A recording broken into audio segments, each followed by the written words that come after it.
I'm Mr. Masserini. I'll be your instructor for this course, Introduction to Aviation at Musk University. The first portion of this course, we're going to have a look at aviation history, what brought us to our modern aerospace industry, modern flight, concepts behind some aeronautics. We'll have a look at the government oversight of aviation through Department of Transportation and Federal Aviation Administration. Let's get on with the first of it.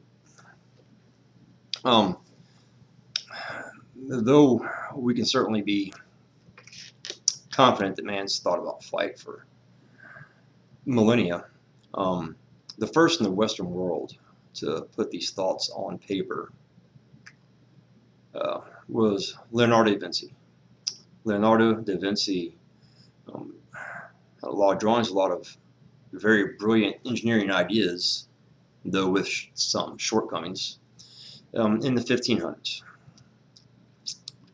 His concepts, however, continue to inspire other people. The next major milestone, and you'll find all this in your text I've prepared for you. Next major milestone was Robert Hooke. He conceptualized that for man to fly, because man was heavier than air, he would require a means of propulsion. That, of course, was a significant thought, because we now know that that is exactly the case, and the only way that flight is possible today is through a means of artificial propulsion. You'll find in your text that there was also a strong interest in the late, from the 16th or the 18th centuries, in particular in balloon flight. Both hot air and gas balloons were successfully flown in 1783.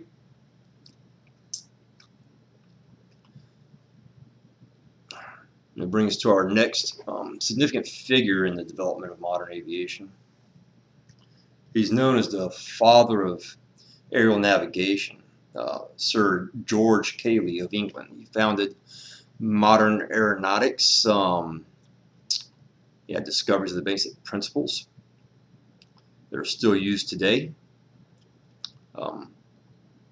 He built the first working model of an airplane. That brings us the next significant step or milestone. It's going to be in the year 1903 by the Wright brothers. After 400 years of man attempting flight, conceptualizing flight, studying things in nature that flew, the Wright brothers finally put it together. On December 17th, 1903, North Carolina, they managed to be airborne and controlled airborne for a total of 98 seconds.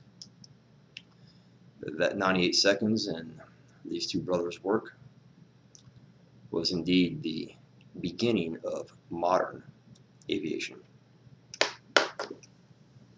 There's a lot more information in your text, however, I'm not going to recite it to you. I assume everyone in this class can read. So, I'll next come on the air with some study of the government oversight of aviation.